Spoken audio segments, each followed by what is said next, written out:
Hey, everybody, you are watching and listening to the We Are Rising podcast. This is your host, Andrew Benjamin. I'm joined by my lovely co host, Jay Christian Gary from Focus Fights.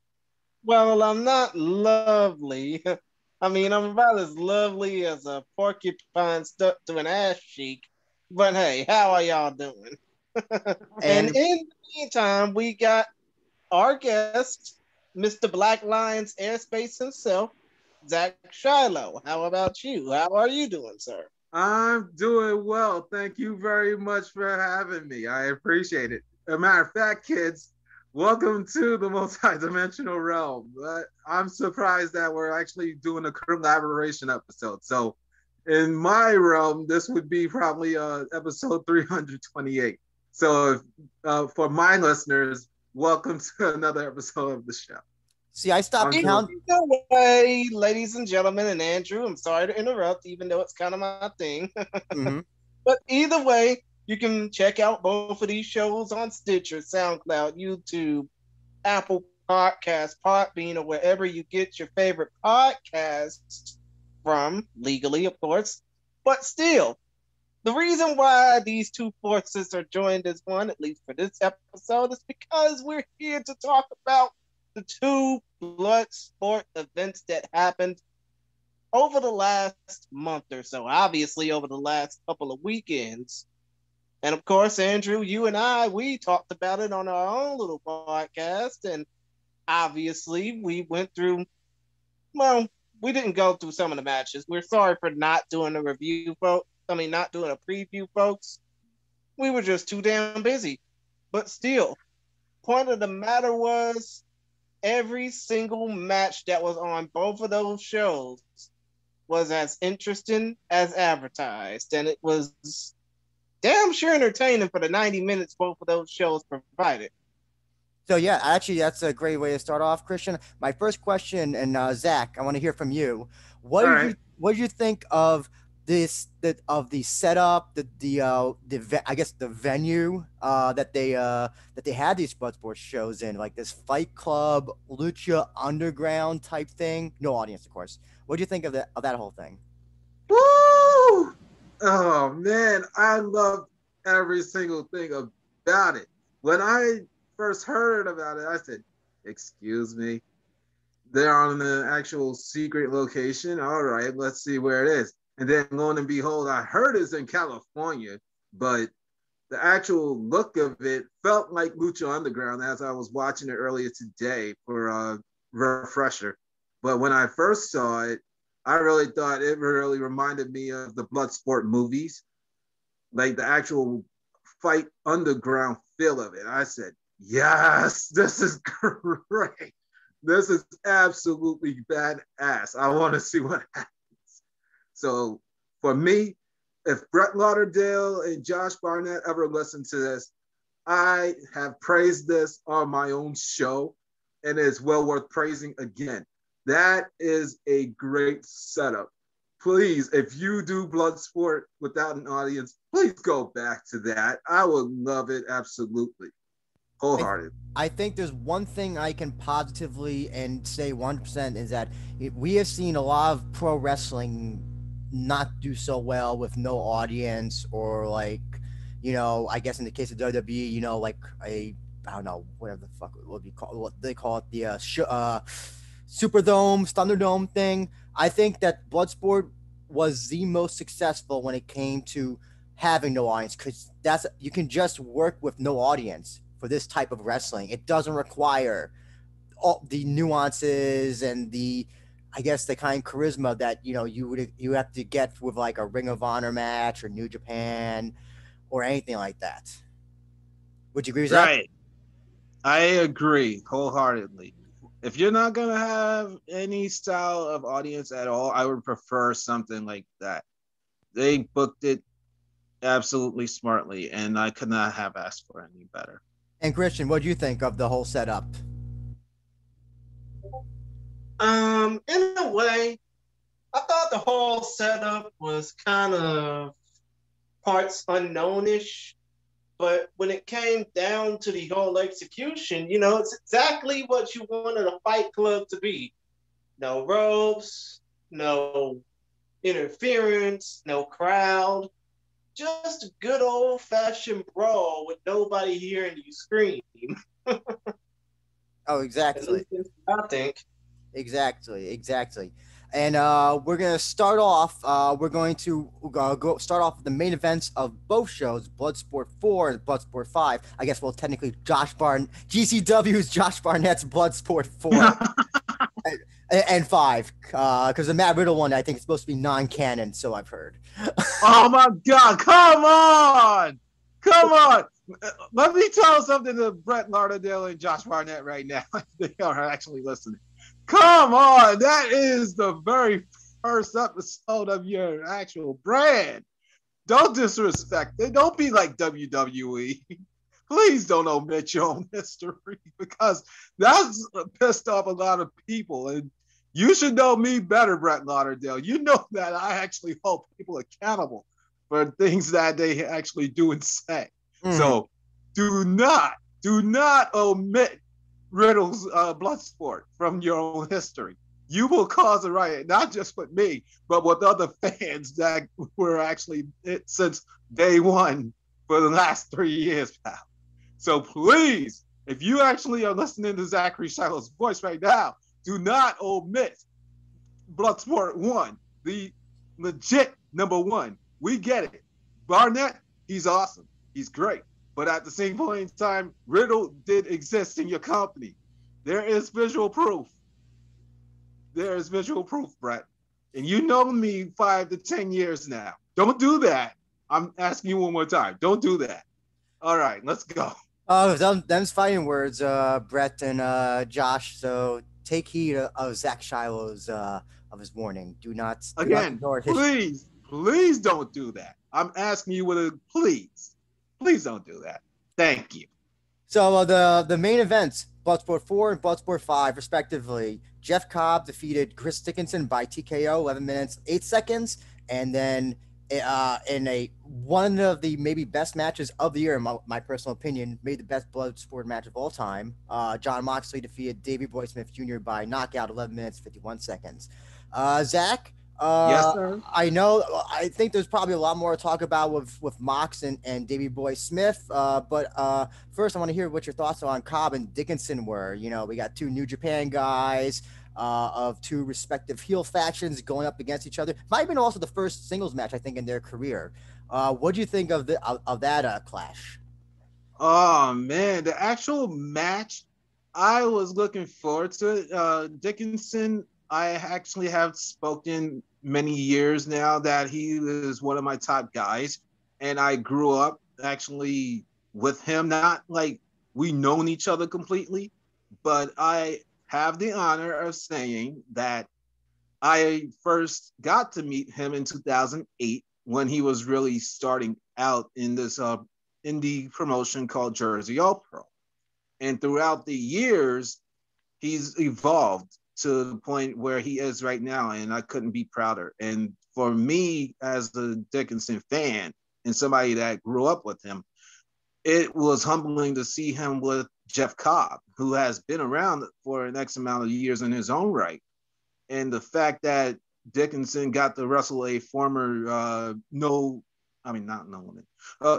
never open champion for New Japan.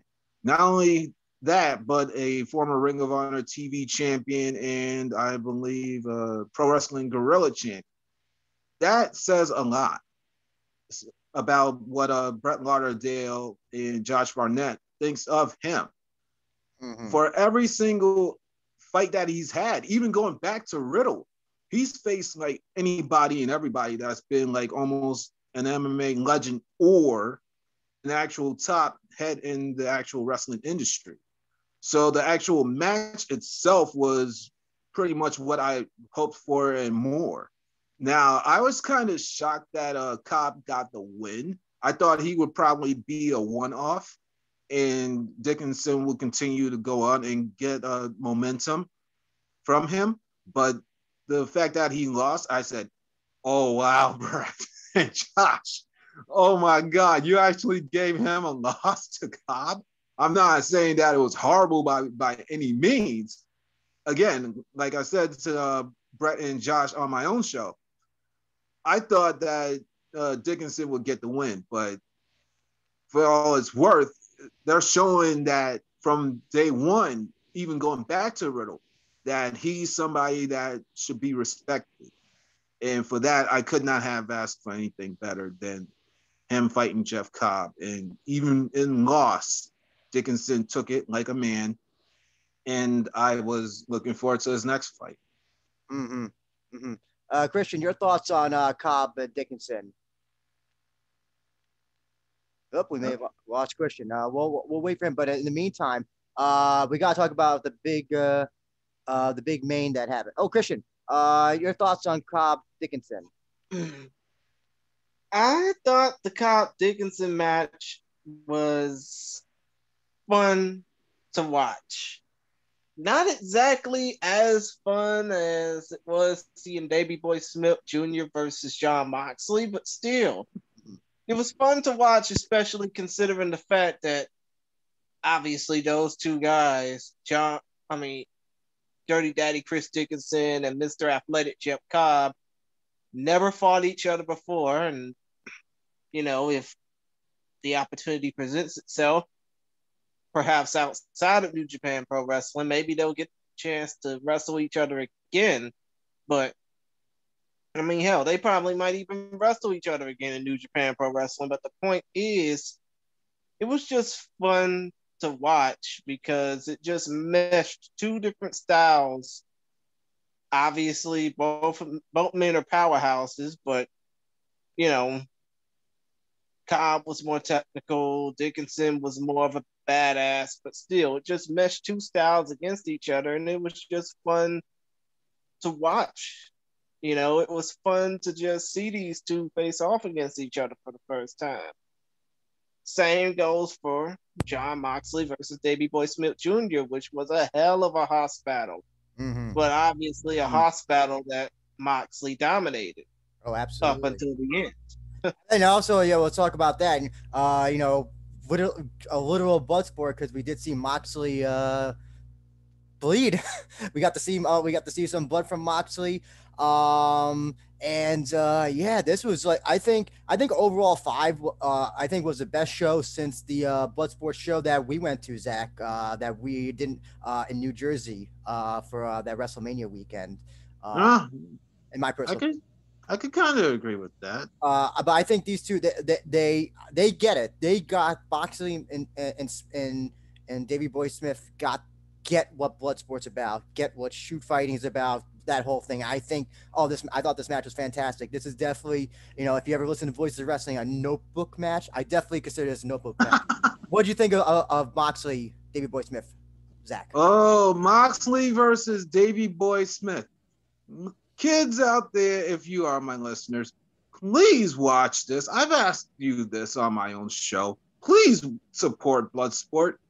It is the best professional wrestling on the planet, hands down. And the fact that Brett Lauderdale and Josh Barnett somehow, some way were able to secure these two guys who were very misused by the Empire, known as WWE, that says a lot about these two guys. Jon Moxley has always been a street fighter, and I've followed him since 2009. He's always been that way. And now the last 2 years has shown how he's evolved as a general human being and a wrestler. And they've said it time and again whenever he's appeared for GCW that this is not the same Jon Moxley that we get on AEW every single week. This is more of the Jon Moxley that was the CZW, IPW, and FIP heavyweight champion at the same time, but with a more seasoned look to him. This is the real Mox, whereas AEW's Mox is more of Dean Ambrose from WWE. And his attire, I actually talked about this on my show. I said that Mox's attire reminded me of him in 2010. So he actually had a rivalry with Nick Gage and Robert Anthony. I forgot what Robert Anthony's name was at the time, but now I looked it up. It was actually from the Tangle Web 3 was a rematch for the CZW World Championship. Nick Gage was the champion. And when it comes down to Robert Anthony, I think you mean Egotistico Fantastico. I was just about to say that. Thank you very much, Christian. All right, so in 2010, Mox lost the belt to Nick Gage at Home Sweet Home. I believe that was the name of the Southern Violence. Southern Violence, I believe, was the name of the show. The next night or month was Tangle Web 3, and Mox came out in nothing but shorts, in shoes, and fought Egotastico. Thank you again, Christian. I appreciate the help. I kind of farted. All right. And Gage for the belt. He wound up beating both of them to regain the title. And when I saw Mox in present day, I said, oh my God, he's channeling his early street dog days. This is great. This is absolutely awesome. So the actual match itself was back and forth. But not what I said, excuse me. Like Christian said, it felt more one-sided with Mox dominating. Davey Boy did get plenty of good licks in, but in the end, it was Mox coming out with the victory. And I thought that would probably be the case, since that was him being more lent, and they want to promote him as somebody that, okay, kids, we're going to spoil the main event for number 6 coming up in not even 2 months' time. All right, so the main event of Bloodsport 6 has been nearly 2 years in the making. It is now confirmed, and hopefully, if things stay together, and I'm praying. I was going to say, put an asterisk next to that, because we've already tried this a few times, and if something happens again, like, I don't even know, like, it's just, don't even try again, because this match is cursed. So, like, yeah, just put a little asterisk next to that. Exactly. All right, so we've tried this for nearly 2 years. So Jon Moxley has been away from the Empire about that long. And every single time that there was a Bloodsport, going back to September 2019, we've tried to get Mox versus Josh Barnett. Sad to say, in 2019, Mox had a staph infection, so he could not do it then. Then in 2020, circa April, the coronavirus was already in full effect. Then in 2020, when we finally did get the collective, sadly to say, Josh was booked for a different show. So this not only a different show, but a different discipline altogether. He was bare knuckle boxing Karl Bedorf in Poland. Right? So now they've made the announcement, kids. We are getting Mox versus Barnett on April 8th. So I believe going in that Mox is undefeated. They needed to hype that match up a little bit more. That's why Davey Boy took the loss. I'm not questioning it. I'm not doubting it. And plus, you wanted to build a bigger fire for this long-awaited match. And if you watch the end of the actual pay-per-view, they did tease it, that Mox is a street fighter, that he wants nothing but the absolute best. And Barnett came out and he said it, I'm going to give it to you. And when I saw that actual clip, I was losing my junk. I said, excuse me, we're getting this finally. Oh, heaven, please do not let this go to waste. Please don't. No matter what happens, please don't let it go to waste. I want it to happen so bad. It's way overdue. Same here. It is like, I don't know, Moxley's apparently is going to be, well, I should say Renee Young, his wife's going to be having a child soon.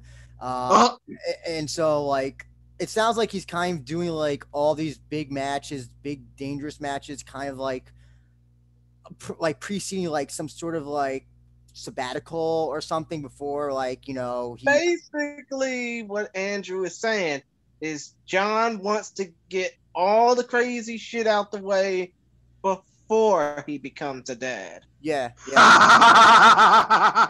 So, that's why he's got that the electrical barbed wire match in AEW. He just had the match with Kenta. He's got this match coming up with Josh Barnett. So he seems to be wanting to do all these big matches before the eventual his child is born. So, and I don't blame you. You want to get all the listen. You want to go out big, and then he's gonna probably go on a break for I don't know however many months. Come back. Which I think is great. It's great. It's always great to see a wrestler go away for a bit and then come back because then you're more excited to see them than if you've seen them like every week or whatever. We'll just hope that this match go.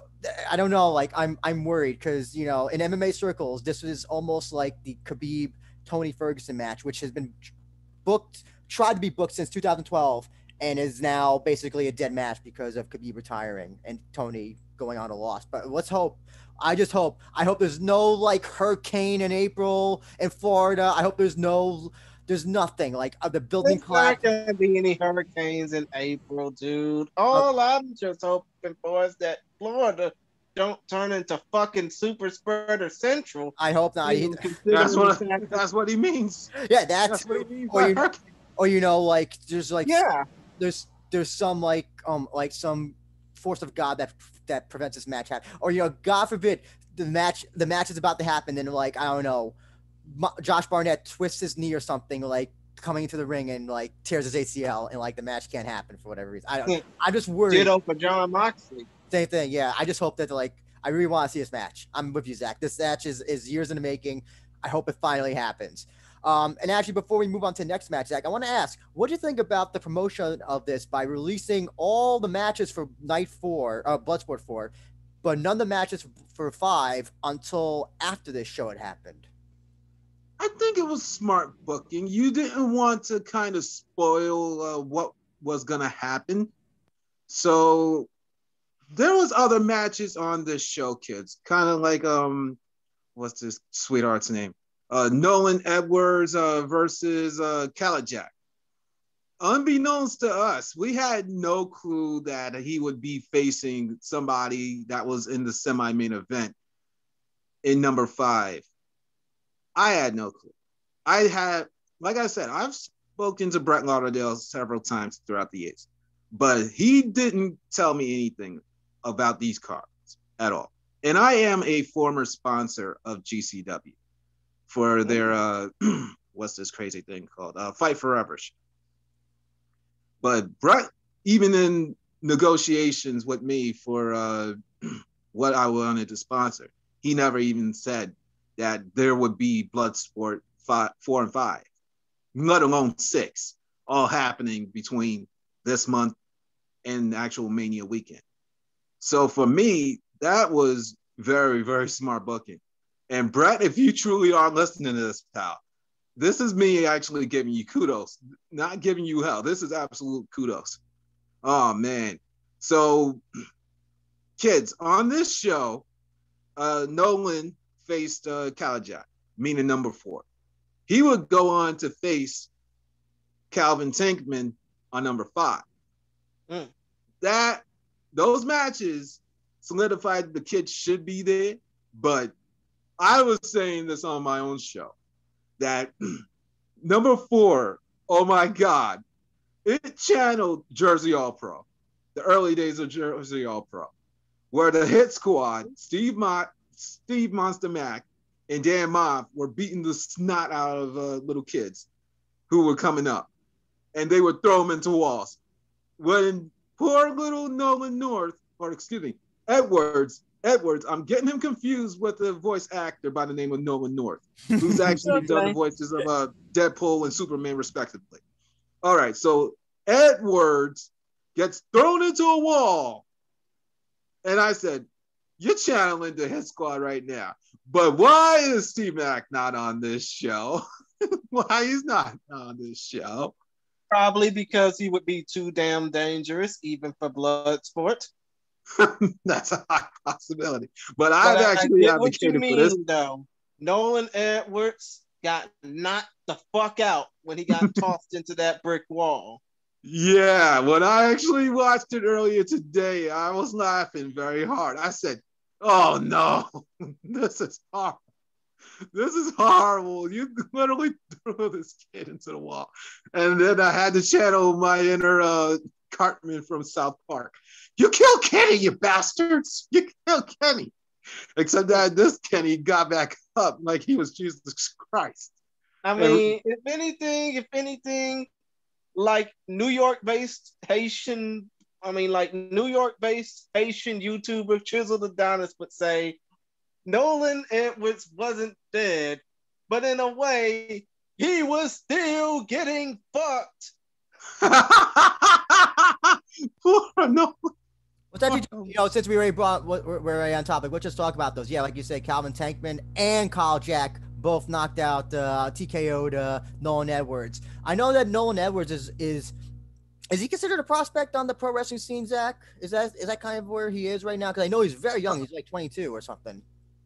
From what I heard, he's been wrestling like about 3 or 4 years now, because they said that he was fresh out of high school when he really started his career. So my guess is he's like 3 to 4 years in.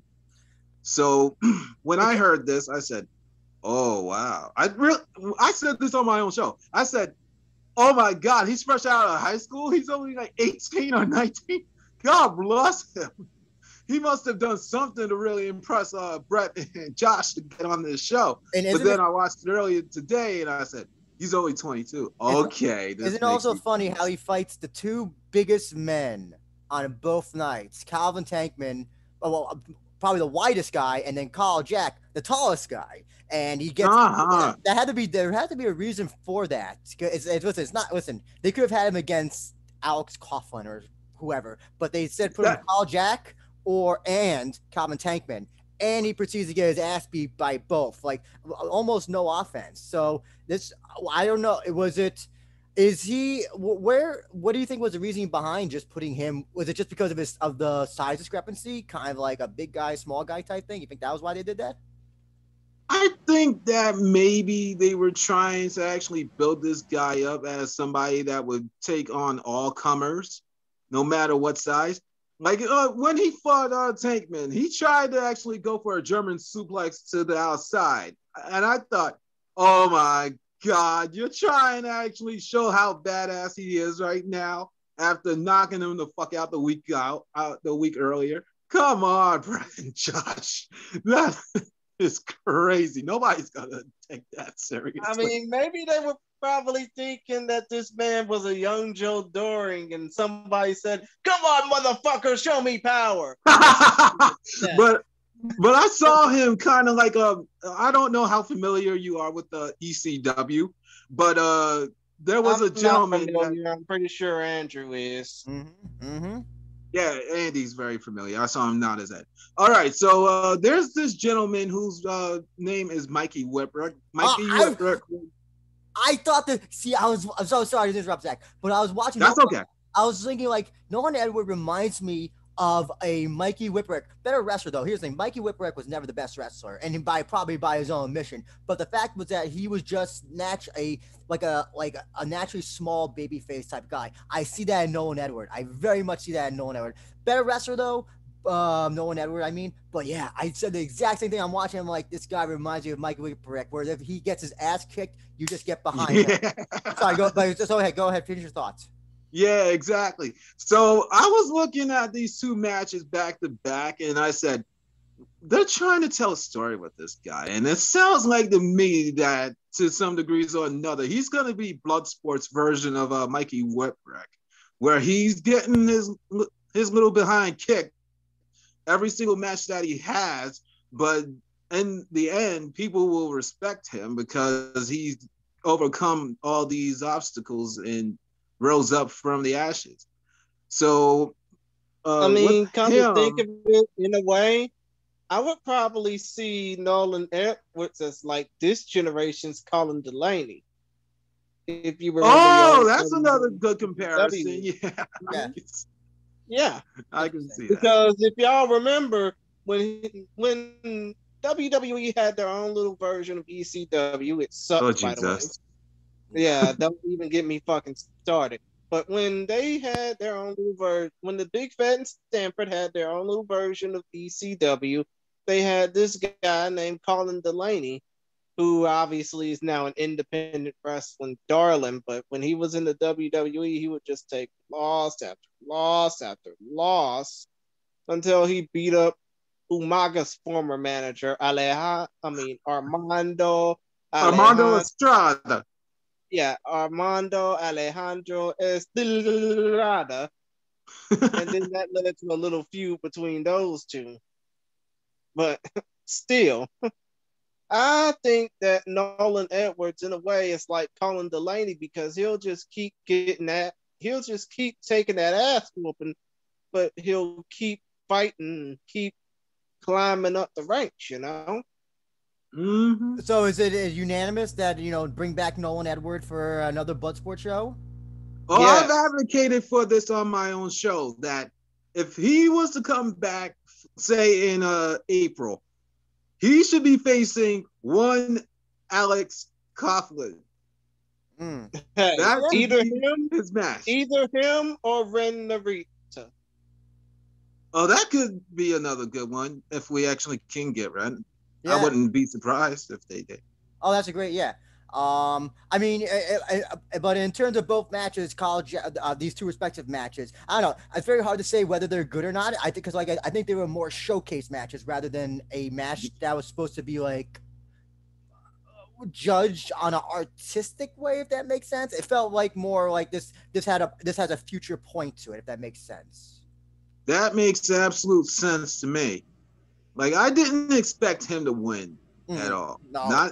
Not either match, especially Calvin Tankman because Tankman wound up losing to Davey Boy. I could see Tankman wanting to beat the living hell out of somebody, and Josh and Brett decided, okay, this monster needs somebody to be fed to.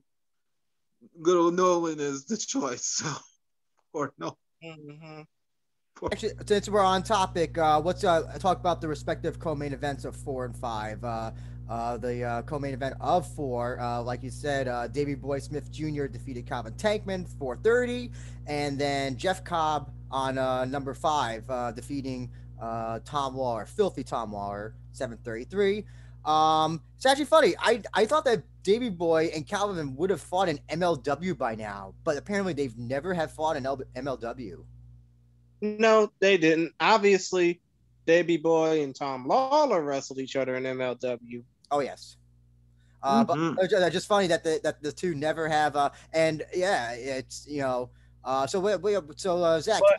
But in a way, Andrew, the reason why Davey Boy Smith versus Calvin Tankman never happened in MLW is because obviously Davey Boy was on his way out after this past year's Opera Cup, and Calvin Tankman was on his way in.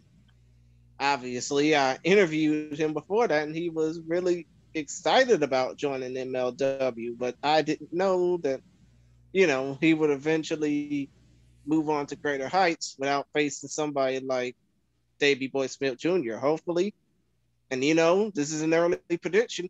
Hopefully, before Davey Boy goes back to the Big Fed in Stanford, we can get that match at a Bloodsport show. You think Davey's going back to the Empire? When? Unfortunately, that's what the dirt sheets say. Ah! Oh, Jesus Christ, help us all if that is absolutely the case. But my surrogate father, he would probably be happy for Davey Boy because he actually watches WWE faithfully.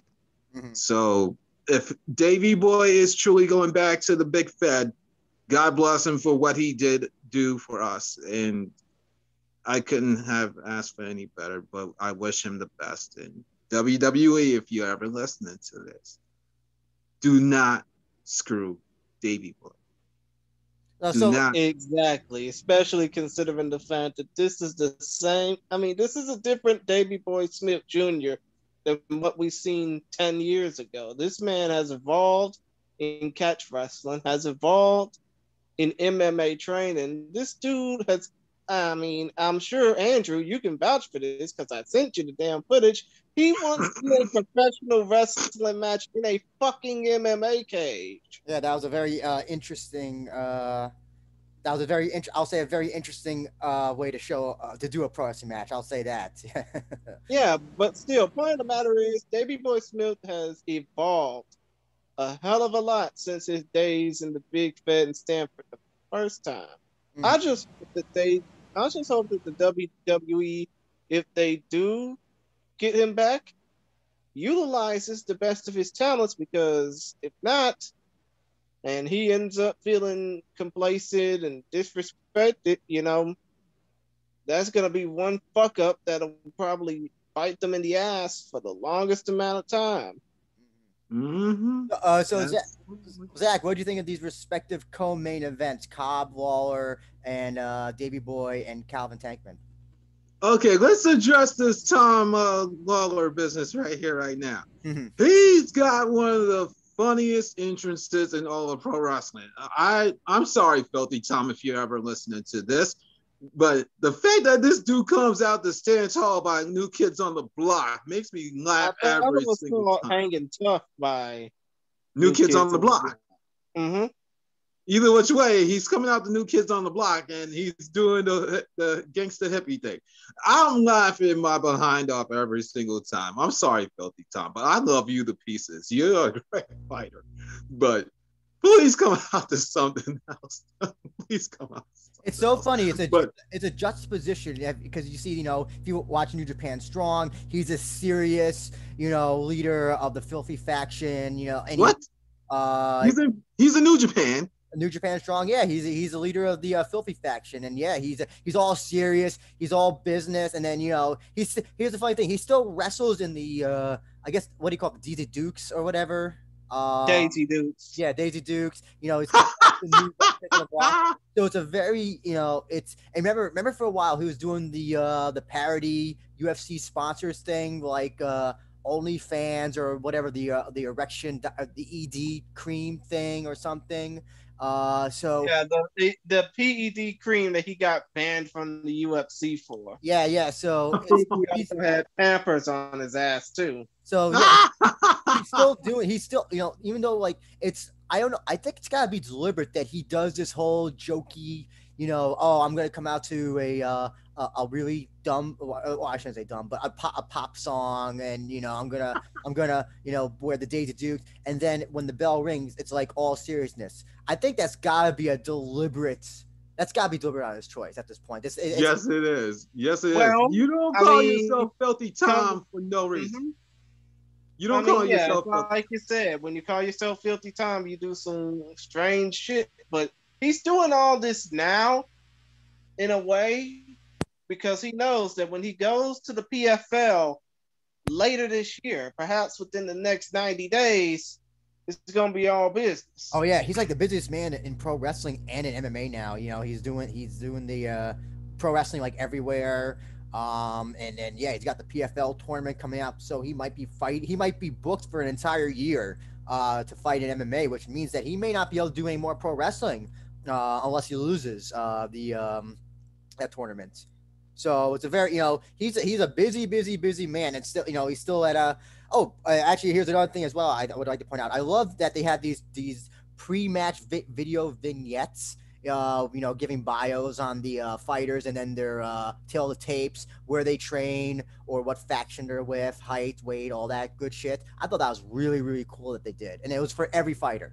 I don't think they've ever done that for Bloodsport before. I think that was the first time they've done this. So yeah, that was great, because it said on Tom Waller's thing, Syndicate MMA or whatever MMA group he was with. So I thought that was cool. But just going back to the match, Cobb and Laura, I thought that match was awesome. I think these two gelled so well. I don't know if they've had a match in New Japan yet, but I would very much love to see these two go at it again. What do you think, Zach? Well, I'm not quite so familiar with New Japan as I used to be. On the road to Wrestle Kingdom, I just tapped out. I was done with them rebooting their storyline from last year. So I have not watched Strong at all. I'm not really keen to it except for Kenta's rise to the U.S. Championship. So I had no clue that Dickinson or J.R. Kratos and Tom Lawler and a whole bunch of others were actually here in America for New Japan. But the actual match itself with him and what's the sweetheart's name again? I'm sorry. Andrew, do you got a name? Lawler and Jeff Cobb. There we go, Lawler and Cobb. All right.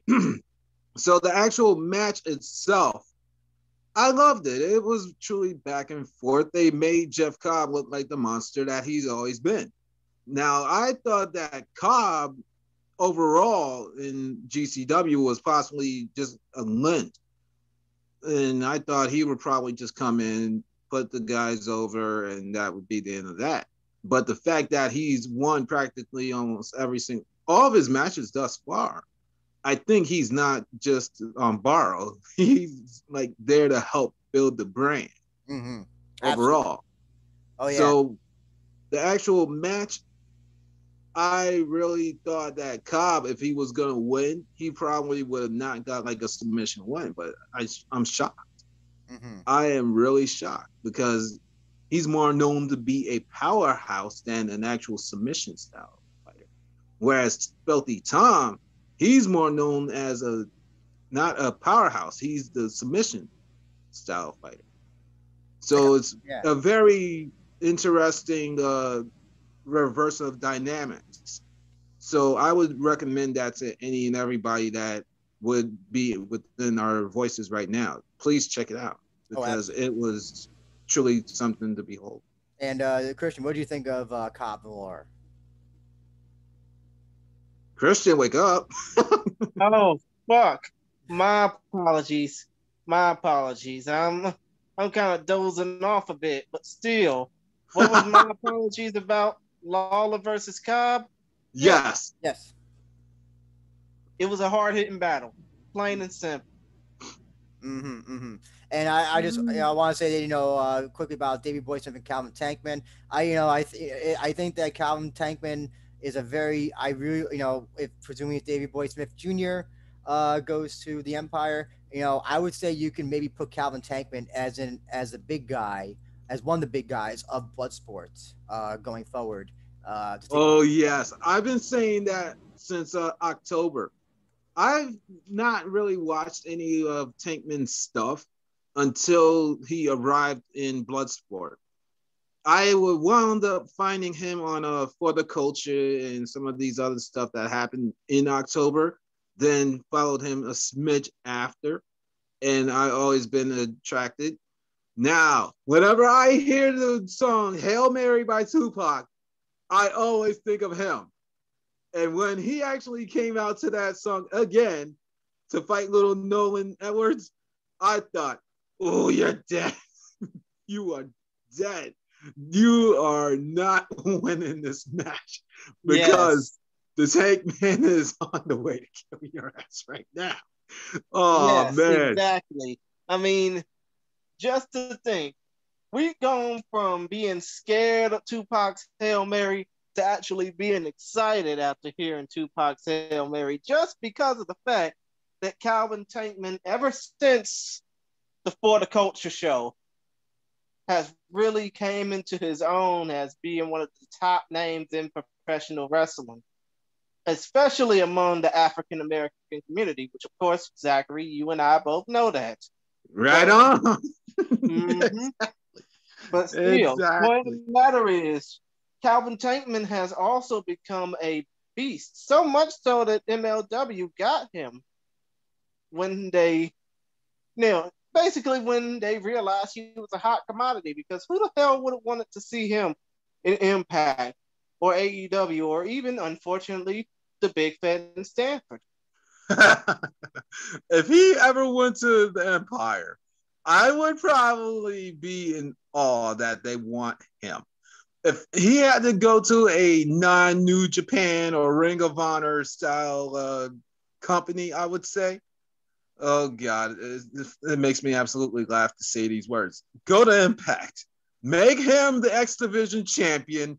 Let him hold that belt for like 6 months to a year.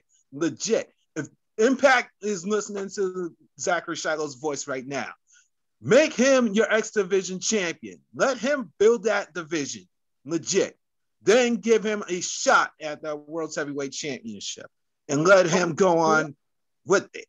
I like that idea. They would basically, I mean, if Impact were to sign Calvin Tankman instead of MLW, they would have made him like the black version of Samoa Joe, or what Willie Mack is supposed to be now.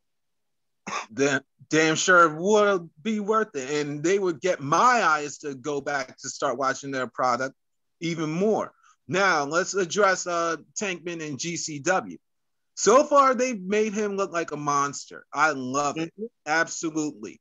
Now, he's entered into the, what I believe is their maybe third edition of the Acid Cup. I'm asking Brett and Josh. Trent Acid Cup, the late Trent Acid Cup. Yep. Please, Brett and Josh, if you're listening to this, please let Tankman win. I know you do not have a secondary world championship or second style championship yet. Secondary mid-card titles. Thank you. Please, if you are going to start setting up a secondary championship, because Ricky Shane Page is the world heavyweight champion, and I don't think you want the monster on his case yet. You want to build him up properly.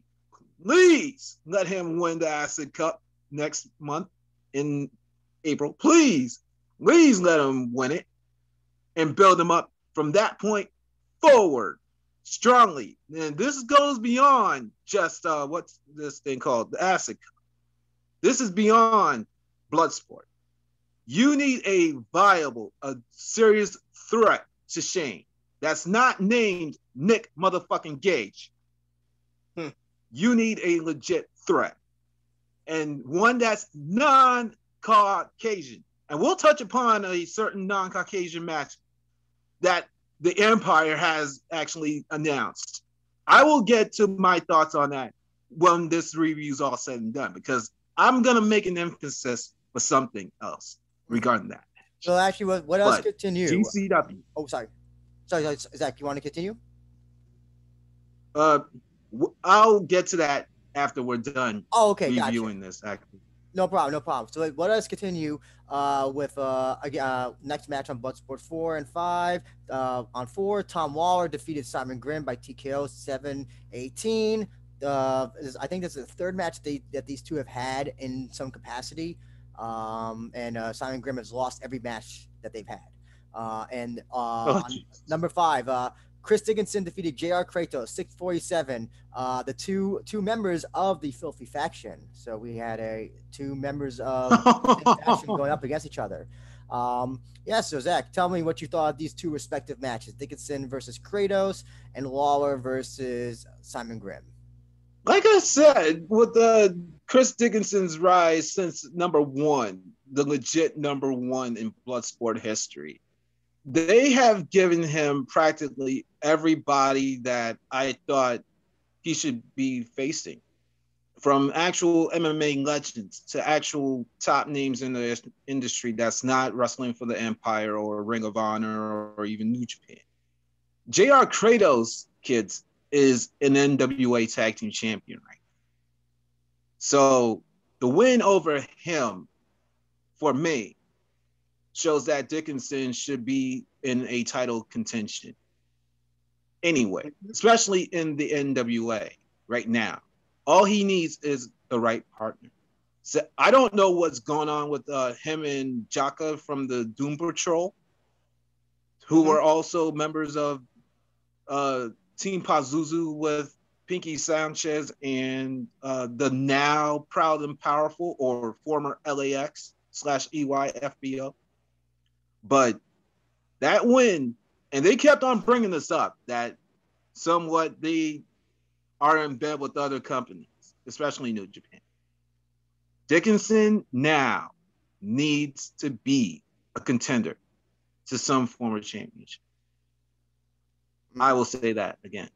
He needs to be a contender because he's beaten the champion on your brand. Mm-hmm. So please, because GCW doesn't have tag team champions. They have tag champions, but they're down in Mexico. And those belts haven't been really seen outside of Mexico, except for once in Japan for the Japanese tour. We need to start building serious contenders for championships. And if you're going to rebrand a tag team division, please have Dickinson, if he has to be a tag team, as your number one guy there. And now the other match that happened, Filthy Tom versus who again? I'm sorry. My brain's farted. Grim. Oh, okay. The clash of the actual former Team Filthy members in MLW. I loved the match. It was absolutely good, but I keep on saying this on my own show. Simon Grimm needs to start getting some wins, damn it. He needs to start getting some wins. I think he's only won once in Bloodsport altogether. And he's Yes. And he's only Yes, they said that on commentary. He's like, before he fought Filthy Tom, if that was number 4, he's only had like about 5 matches. He lost one. He won one, and then ever since then it's been like. Is he the? Is it fair to call him the Bloodsport resident? I hate to use the term. Is he the resident jobber for Bloodsports at this point? Do you think? I hate to say it, but possibly yes. I really do. Are you sure about that? Because Contra Unit could come at any second to kidnap your ass. Oh, they kidnap people all the time, so there's nothing new to me. Well, if you only they would take me away from some of my biggest problems that I have in my own life. So if my video goes dark, then you know what happened. But yeah. It's just very odd because we'll talk about his match with Rocky Romero shortly, but but still, Andrew, I don't think Simon Grimm is anywhere close to a jobber. He's just being given the short end of the stick against some of these guys, don't you think? I mean, it's just a very odd, like, especially with against Rocky Romero. I'll spoil it for now, but we'll talk more in depth when the match comes up. He did lose to Rocky Romero. That's a very Rocky Romero is not so much is not a full-time pro wrestler anymore, as I think he's more doing booking stuff and office stuff for the New Japan USA thing. So to have him, when he started off in MMA, he wasn't a full-time mixed martial artist either. That's true, but it just seems very, I don't know if whenever someone's losing this much, I question what is the reason why. And so I'm starting to think, is this because, is he just going to be there as kind of like the gatekeeper in Bloodsport? I think possibly so, but he is a member of Contra Union in MLW. So it's kind of a thing of respect, I gotta believe to some degrees or another, that he's even still on this actual brand. Mm-hmm. He's always put on one of the best fights of the show, in my point of view. Like Andy, when we actually went to April's Bloodsport in 2019, I was in awe of him fighting whoever he was legit fighting at that point in time. It was JR Kratos. I remember that match because it ended with the jumping elbow knockout. And I remember just screaming when I saw that because it was an awesome knockout. Yeah, man. But sorry, go ahead. And this is somebody that the Empire has screwed over time again too. Like the Vaude Villains. Spoilers, kids, if you actually do not know anything from NXT. The Vaude Villains, they were tag team champions for a long while, and they were one of the best tag teams in WWE overall. But for some odd reason, WWE let Grimm go, and then poor Aiden English, I didn't think of him until I saw Grimm today. Poor Aiden English, he would amount to nothing but Rusev's lackey and introduce it. And then he eventually got let go. So I'm wondering what is going to eventually happen. Are those two going to reunite under Contra or something else or what? But as far as I might be able to actually answer that. I think Aiden English is going to be, joining Contra Unit anytime soon. He's too He's too busy doing Twitch streams, talking about bourbon, and living. Oh no! Oh And no! living off of his wife's family's name. Also, Oh, also, he's trying to become a full-time actor. I can tell you that ah, he's trying to get into the acting business. So I don't. I think he is. oh, I think he is done with pro wrestling. I really do think that. I think no. So no reunion, no tag team reunion or anything like that. As far as I, as far as I can see.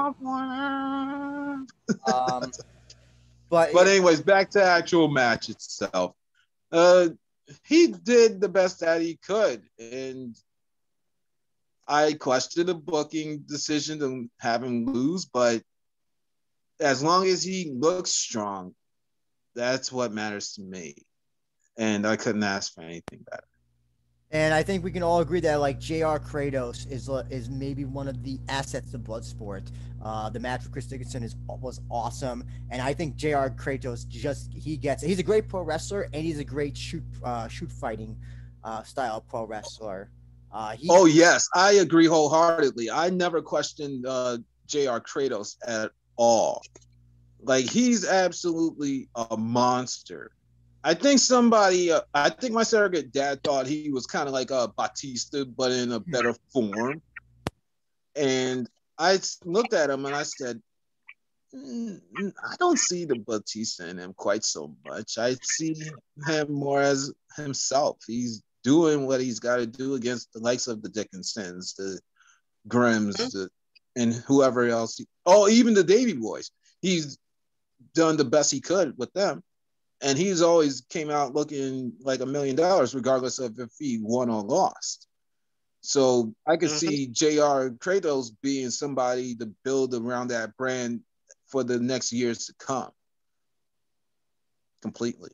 The actual match that he had made me pop with him and Dickinson, going back and forth. Like they truly knew each other inside and out. And the fact that I'm learning about this Filthy Tom group from New Japan, I'm like, what?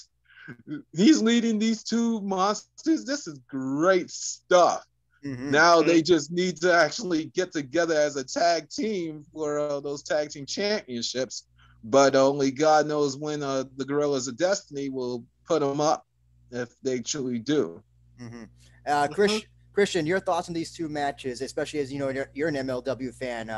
Another match between Lawler and Grimm, and the first time match between Dickinson and Kratos. You know what?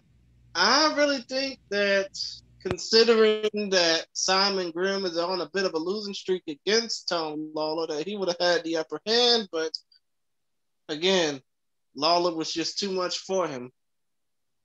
I mean, but then again, those two can always resettle their differences in MLW as members of their respective factions.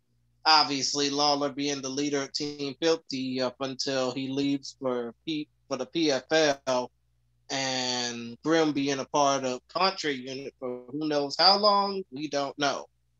But still, that was a fun match. I was hoping that MLW would do something like that down the line, but again, who knows?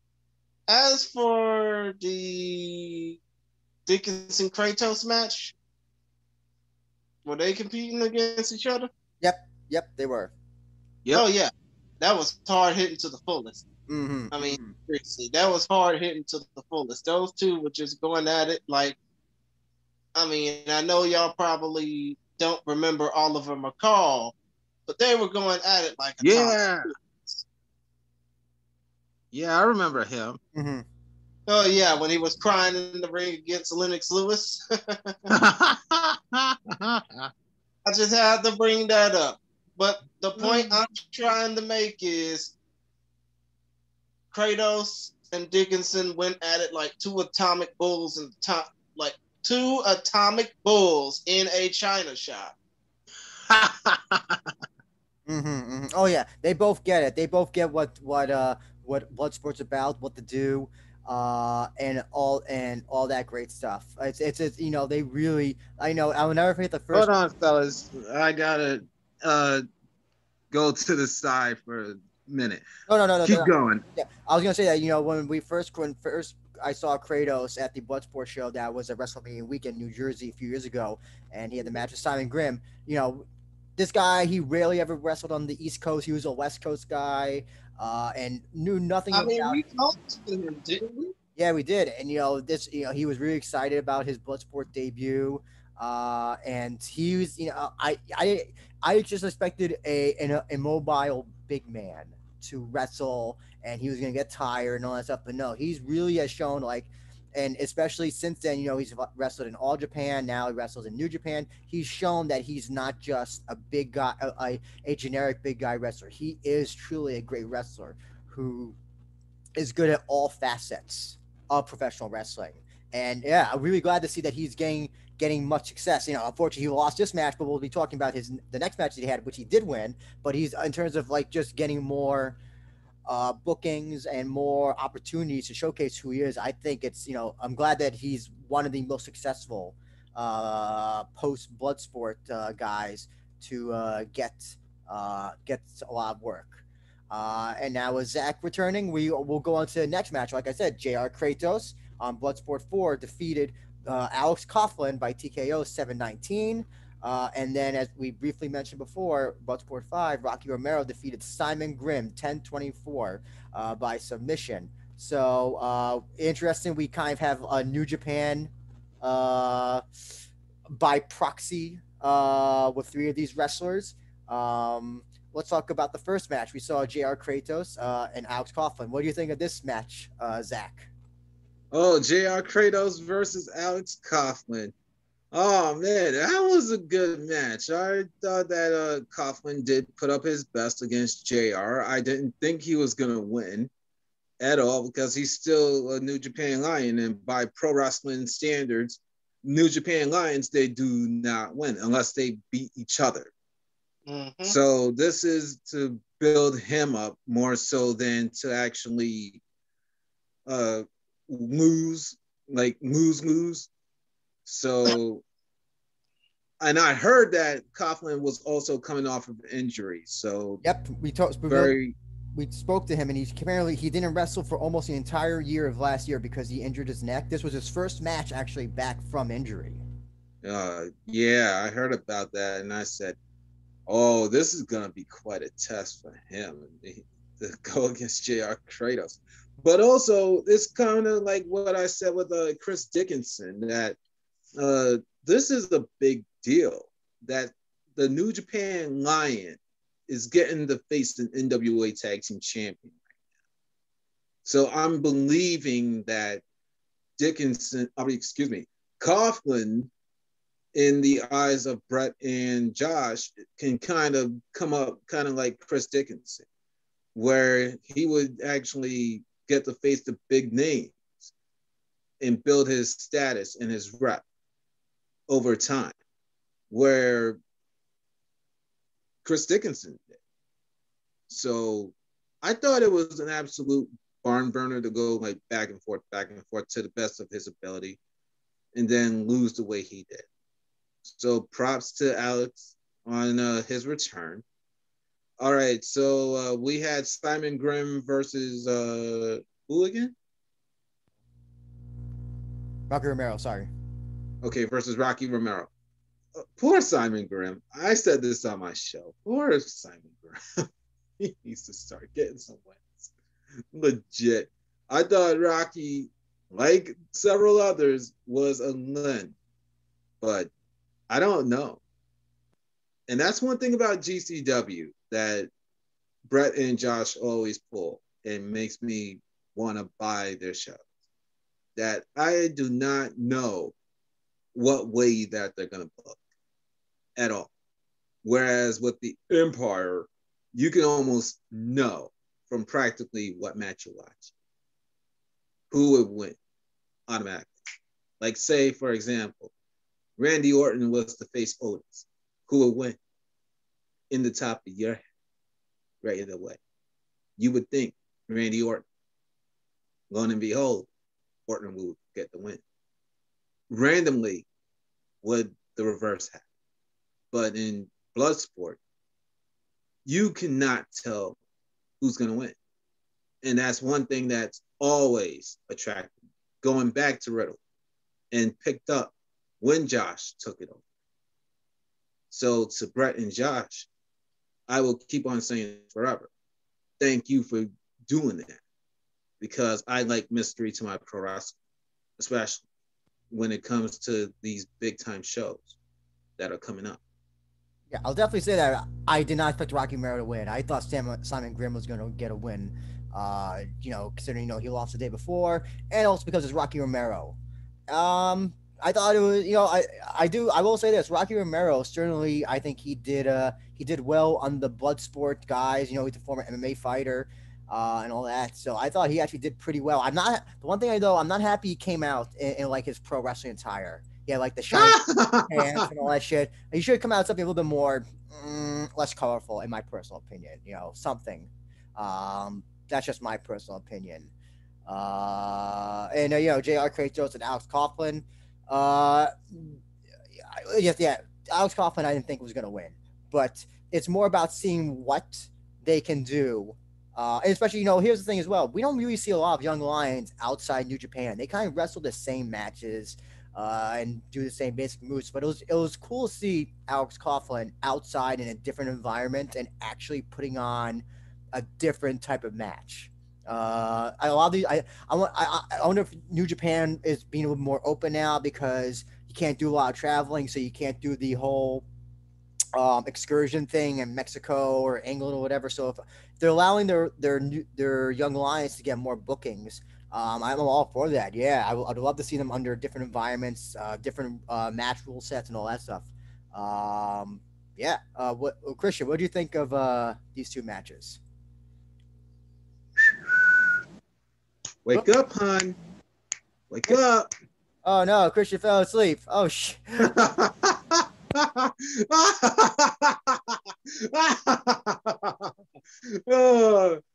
the show goes on. Anyways, all right. So I'll continue what my thoughts are. I can kind of see GCW as a home for the young lions, actually picking up in Bloodsport. So the Josh and Brett, if they are listening to this, very smart book, very, very smart book, having the young lions on. It showcased them a little bit better than New Japan, in my point of view, because they're always in tag teams together, no matter what show it is. The New Japan kids, they always are in the openers. It's nice to see them at a higher level on the show. So to Brett and Josh, thank you. And also, I love that how he did the Young Lion run, Alex Coughlin. He did, how the Young Lions, whenever, their music hits, dun, dun, dun, or whatever that one note song is, chord, and then he started running. So I like that little, little added thing. But yeah, I think Alex Coughlin, he looked great under Bloodsport. And what about Rocky Romero? Would you bring him back for another Bloodsport show, Zach? Oh yes, I would. They kept on mentioning this on commentary throughout the night that Barnett actually trained some of these guys. That's very true. Like yes. Rocky, for example. So I'm guessing that he was one of the trainers of Samoa Joe as well. Because Rocky and Samoa Joe, from what I understood when I started watching Ring of Honor, and Joe was feuding with the Rottweilers, that there was a history with Rocky in the LA dojo of New Japan. Yeah, that old LA dojo has a lot of 6 Degrees of Kevin Bacon with a lot of reps. Like Bryan Danielson was there, Paul London was there. Oh my, I think was TJP there. TJP might have been there, but there's a whole. You can do Samoa Joe, Rocky Romero. A lot of those guys were there. It's a fascinating. Like, wow, that guy actually was in the New Japan dojo. But sorry, go ahead. Well, when I actually was hearing this, it was reminding me kind of my early Ring of Honor days, where they would actually tell the story of how these wrestlers knew each other outside of wrestling and how they got to an actual feud. So I really appreciated the commentary throughout the whole entire show. Oh yeah, just to let everybody know, Max Bretos and Josh Barnett were doing commentary. Very good commentary. I think these were the guys with the best Bloodsport duo so far. That's the one thing I would say that all the previous Bloodsport shows have not been good with is the commentary. They usually get what's the guy's name? He does a lot of the GCW shows. I forgot his name. Kevin Gill. I think it's Kevin Gill and I feel like it's somebody else, but they've done some duos. But I thought that Josh Barnett and Max Bretos were both great. Especially Bretos, he's an ESPN commentator, I believe. So he added like a very much an authority voice, and it was cool. It had a nice sports atmosphere to the way that they're commentating. MLJ that's is the other one that usually commentates. MLJ is okay, yeah. MLJ is okay. But I thought these two worked together fantastically. But let's move on because the next match for Bloodsport 4, it was a match I was looking forward to the most before the card for Bloodsport 5 came out. And the two matches, so we got Bloodsport 4, the Superbeast defeating Bad Tito 535, and then Royce Isaacs on Bloodsport 5. Royce Isaacs defeating Alex Coughlin 538. I want to say off the bat, Superbeast versus Bad Dude Tito was absolutely fucking awesome. What do you think of this match, Zach? Oh man, when I heard Superbeast was facing Bad Dude Ortiz or Tito, excuse me. Oh man, I thought that was gonna be a huge hoss match. Superbeast reminded me of a wrestler, and I could not figure out this guy's name when I actually did my own solo review of Bloodsport 4. So I actually saw him on night 5 exactly a week ago because I was waiting for a friend of mine or something. And I said, you know what?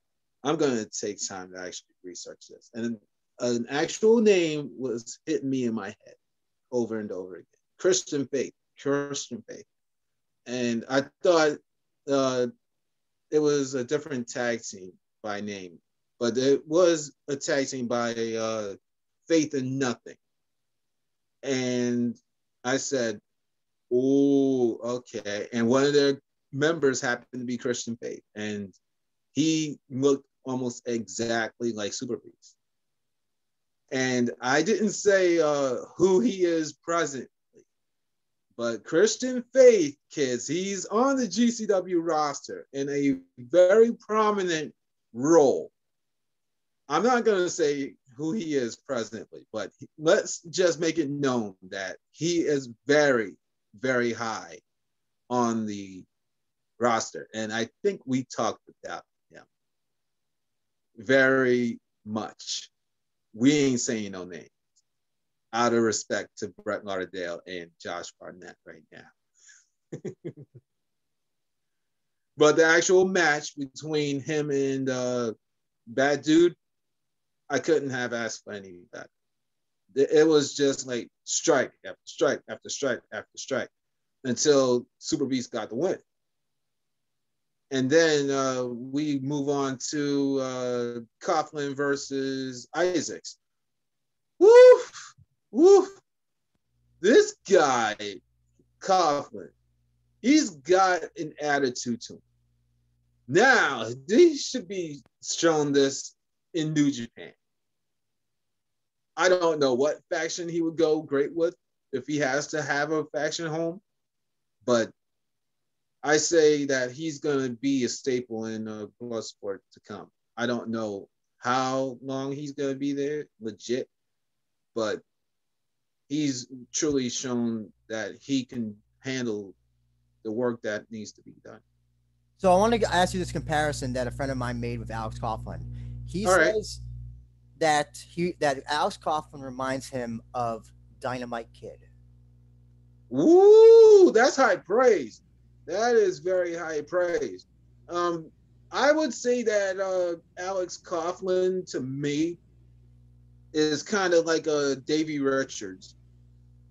Oh, that's where he almost He kind of looked like Davey with a mustache. I said, what? He looked like Davey Richards now. Oh, this is cool. Absolutely cool. And he's kind of bringing that American Wolves style heat. Now, how long will he stay with this gimmick? I don't know. And would New Japan be okay with him and somebody like a Carl Fredericks, I think his name is, being a tag team that would be in that American Wolves clothes? Only God knows. And if Brett and Josh, I keep on saying this, if they are listening to this, regardless of if it's truly We Are Rising and BLA, respectively, my hope is that those two would get a home in GCW when all is said and done. And if they get an American Wolf style gimmick, that they would be tag team champions one day, if we can get those tag team championships back, or set up a new version of the tag team champions. That would be cool, but I'm not really banking on it because GCW is more so singles based than tag team based in the last 2 to 3 years. I'll say this during the Isaacs Coughlin match, I thought that Alex Coughlin, when he had the Boston Crab in, we've seen when we've seen these matches, we've seen matches end with Boston Crabs or ankle locks or simple submissions. I actually thought Alex Kaufman might just win this. I really thought, I know I should have thought better because he's young line, but I thought, where Coughlin is and where Royce Isaacs is, I thought maybe he's definitely going. Coughlin was going to win, and he lost, just like all young lines do. That's what I was thinking. I was thinking that because he's a New Japan Lion still, he's still dressed as one, he was going to lose. And that's kind of a shame, but I understand that's how the New Japan kids roll. And this has happened not just with him, the Jay Whites, the Tanahashis, the Okadas, the anybody who's been a big name really in the last 10 to 20 years went through that system. And they didn't look like they do now or the last 5 years. They actually had to be built up. Jay White is a great example of that. He came in looking kind of like some of these punk kids today that got the bad bobs that are like long haired and then like got a part of it that's gone and whatnot. But then he grew into the Switchblade character eventually. Mm-hmm. And he's the quote unquote leader of Bullet Club, which still boggles my mind to this day, that he's the Switchblade. But the Bullet Club is a bunch of renegades whose gimmick is bullets. And he's more so of a knife guy. But that's pro wrestling, kids. Pro wrestling doesn't make sense a whole bunch of times. So I can throw that to the back burner. Zach, I also want to get your thoughts on since this was their debuts. Superbeast as well. I'll say this: I would love to see Superbeast come back to a Bloodsport show. By the way, as well, Superbeast was wearing the I think it was a Punisher mask. I think. Yeah, that's what made me think about Christian Faith. Hint, Brett. Hint, who he is. What do you think about Royce Isaacs and Bad Dude Tito and these respective matches? Did you think that they can come back to a Bloodsport show? Oh yes, I do. I do very much, especially a Superbeast. They need another Haas. Mm-hmm. It's not just about the skinnies. We need guys that are actually kind of thick looking as well. So Superbeast, I believe my surrogate father would be popping like a little kid in the candy store if he saw Superbeast again. Royce Isaacs, Bam Bam's former friend from NWA, or Tom Latimer, excuse me. He's Bam Bam in Impact, kids. If you actually understood the AEW's Eddie Kingston, who was actually in Bloodsport 1 as a competitor, the legit number 1, Matt Riddles. Please watch that, by the way. But anyways, I progress. Isaacs. He is very talented. And I would believe that GCW can be a home for him. And his match with Coughlin and whoever he faced, again, I would not be surprised if he was one of their top guys. Like if he was in like the mid card or slightly higher eventually. And what about Bad Dude Tito? Ooh, Bad Dude Tito. I thought, oh my God, this guy is something else. Oh man. I don't know who he reminded me of, but I saw him and I said, he looks like somebody else that I can't just think of. And my brain is farting right now. I think there's somebody that's we're getting ready to talk to or about shortly. If you're running down the cards like from top all the way to bottom, named Cole McCall or something, or the Scottishman. Yeah, he looked very, very familiar, like somebody else. We'll touch upon that one. In a way, he kind of reminded people of the late great Josephus Hudson, aka question mark, because you never know how unpredictable he can be. Right. Mm-hmm. Okay, Andy. But yeah, you know, I definitely want to see Superbeast back. By the way, Superbeast versus Bad Dude Tito is the best example of a match you put on a marquee that gets people like, what the fuck is a Superbeast and a Bad Dude Tito? That's an old school pro wrestling. Those are like old school pro wrestling names that you just don't hear anymore. Like, and that's the type of match that like catches people's eyes, just because you wonder what the hell is a Super Beast and what is a Bad Dude Tito. But yeah, you know, Super Beast. But either way, that match was weird but interesting. Oh, but I thought it was a great match because I just didn't know what to expect from Tito and Super Beast. But we're gonna move on to the second to last match. Bloodsport 4. Calder McCall defeated Royce Isaacs 8-11, and then Kyle Chalk defeated Super Beast 356. Zach, what were your thoughts on Calder McCall versus Royce Isaacs? Because I'm gonna say this right now, this is probably my least favorite match out of the two nights. Well, Calder versus who again? I'm sorry. Royce Isaacs. Royce Isaacs. Okay. That was a match that I didn't really sleep on. I wasn't really crazy about it, but I thought it was pretty good. Calder, he kind of looks like a wrestler by the name of Tommy End. And if we're actually going to be using slave names, kids, by Empire terms, we're talking about one Aleister Black. And I thought if the Empire ever let Tommy End go, GCW, Brett Lauderdale, and Josh Barnett, I keep on saying this, if you are listening to the voice of Zachary Shiloh, book Tommy End. Book Tommy End. He is a go-get-it.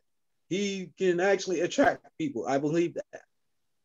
He looks exactly like Calder. But the actual match between those two, I could not have asked for better. They did what you're supposed to do to actually raise the profile of a show and get you to the points that you want to be at. Now, Royce Isaacs, again, I don't know what else to say in regards to him. He's a monster. I see why him and Tom Latimer were the NWA Tag Team Champions for however long they were. And the fact that he's established now as a singles competitor on his own. Wow. Right, and Josh? Great booking. I felt like this is there always seems to be one match that seems to be the most pro wrestling-y type of match. And I felt like it was these two, McCall and Isaacs. I'm not saying that they're bad wrestlers. Listen, I remember him from NWA with in that great tag team. Like you said, he had with Tom Latimer. And then Hoist Isaacs. This is my first time seeing him on a stage like this, so I wasn't too familiar with him. I don't know. I felt like they kind of just had a. Andrew, all you needed to know about Royce Isaacs was the fact that he was a star or is a star for championship wrestling from Hollywood and the United Wrestling Network. And my first time seeing Calder McCall, both on this type of stage, and I don't know, I felt like they were like thinking of a match, how to do a kind of like. Remember when Evolve used to kind of do all those grapple matches after Tim Thatcher became champion, and some guys got it, and some other people did not. And I felt like they were trying to work that type of match, and I didn't think I didn't think they gelled together. Like I thought that Royce Isaacs and Alex Coughlin worked great together. I thought they meshed well. So maybe it was just the two, in my opinion. I just didn't think that they really worked well together. So I'm not saying it was a bad match. I'm just saying it wasn't the match that I was hoping it would be, I guess you could say. You basically wouldn't mind seeing more of Royce Isaacs, would you? Oh, yeah. Of course. Listen, and you got to see him again on against Alex Coughlin, and I was like, oh, he worked great with him. And same thing with Calder McCall. Got to wrestle in the opening for night 2 as well. So I definitely feel that they for some reason these two I didn't think worked well together. It's not saying that they're bad wrestlers, just I didn't think the match gelled, in my personal opinion. I see. And what about that opening match from night 4? The two MMA guys, or one of them talked to. I think versus Taylor Guardado. Yes. Well, actually, before we go into that, just I want to ask you, Zach, Jack versus Superbeast, two big boys on night 5. Jack versus Superbeast. Oh man, that was kind of like the winners of the previous night going at it. I said, oh, this is gonna be very, very good. We got the Grizzly Bear versus Christian Faith 2.0. All right, let's get it on. And then they just went back and forth, back and forth, back and forth. And I thought Superbeast was gonna win, but the fact that he lost. Wow. What a way to debut him, but at the same point in time, and then take away some of his thunder. Now, I didn't expect him to possibly win. I had no clue who was going to. Like I keep on saying. Whenever I'm watching Bloodsport, I do not have any expectations on who's going to win. All I know is that certain fighters are going to appear. We're going to get stuff that we don't see on Mondays, Thursdays, or whatever other days that WWE, Ring of Honor, Impact, or whatever run. We're getting something unique. And that's what I keep on asking for, and GCW hands it to me on a golden platter every single time. So those two going back and forth, back and forth, back and forth, with me having no expectations, I'm a happy camp. It don't take much to piss me off. There's no storylines. There's no championships. There's no pinfalls. There's no ropes. It is just purely the best fighters on the planet in the eyes of Josh Barnett and Brett Lauderdale, bringing them together for our actual viewing. And I'll stick to that forever. Oh, yeah. I'll agree with you. It was a great big man match. I didn't think that Jack was going to throw Superbeast into the wall. Would have been very impressive. No. That was little Norman Edwards. Oh, no, but I was like, it would have been funny, like if he had done the same thing to Superbeast, thrown him into a wall. And God. And then the wall just breaks. Did that. Go ahead, sorry. Oh, my God. If he literally threw Superbeast into the wall like he did little Nolan, I would have said, excuse me, Josh and Brett, don't do that. I would say, no. You pulled that off with little Mikey Whipwreck that you're trying to build up. Don't do that to Superbeast. Please don't do that to Superbeast. He's already legit as is. He don't need that stellar rub. No, no, no. That would not have flown with me. And Brett knows me. I would not have condoned it Mm-hmm. completely. So we'll go on to the opening matches of 4 and 5. Diego Perez beating Gil Guardado for 14 by submission, both making their Bloodsport debuts. And night 5, Calder McCall defeating Bad Dude Tito 7:45. Zach, I have to ask. So Diego Perez, Gil Guardado, not professional wrestlers by trade, MMA fighters. And in case of Gil Guardado, he's the coach, MMA coach, the strength and conditioning coach. I mean, for John Moxley and for the Extreme Couture and Vegas. So, and Diego Perez is a active MMA fighter from California Mixed Martial Arts. So what do you think of these two, considering that they're not pro wrestlers? They're MMA fighters by trade. And how do you think they did? Kids, let me put down my cell phone right now and just do what I usually do. Now I'm picking back up my phone. That I could not have asked for. I love Bloodsport because it's not just the best pro wrestlers in the eyes of Josh Barnett and Brett Lauderdale. We got legit MMA fighters on these shows, like the Dan Severs, the Minoru Suzuki's, the Frank Miz, etc., etc., etc. We need to build this brand not just around pro wrestling. We need legit MMA fighters because if we don't have the MMA fighters, all it is just pro wrestling only. So the fact that we had a trainer for Mox versus somebody else that's in that realm, what? I had no clue. I had no clue at all on who these guys were. I'm learning more about them doing this review than I did the actual show. But the show, as Andy keeps on telling me about these guys, it's triggering memories from the actual commentary of the show. And I keep on asking you kids out there who are listening to this, please watch these shows because you'll learn more about these fighters as time goes on. So for me to see them at least kick off the match, I thought that was a big deal, but I did not expect how long it was going to be. I thought it would have been like longer. I'm not saying give me 10 to 15 minutes long, but it almost felt like it only lasted about maybe 2 to 3 minutes if you took away the entrances. And that almost felt like it maybe was the shortest match in Bloodsport history. To me, I don't know what it was or still is the shortest match in history. But for me, it felt like the shortest.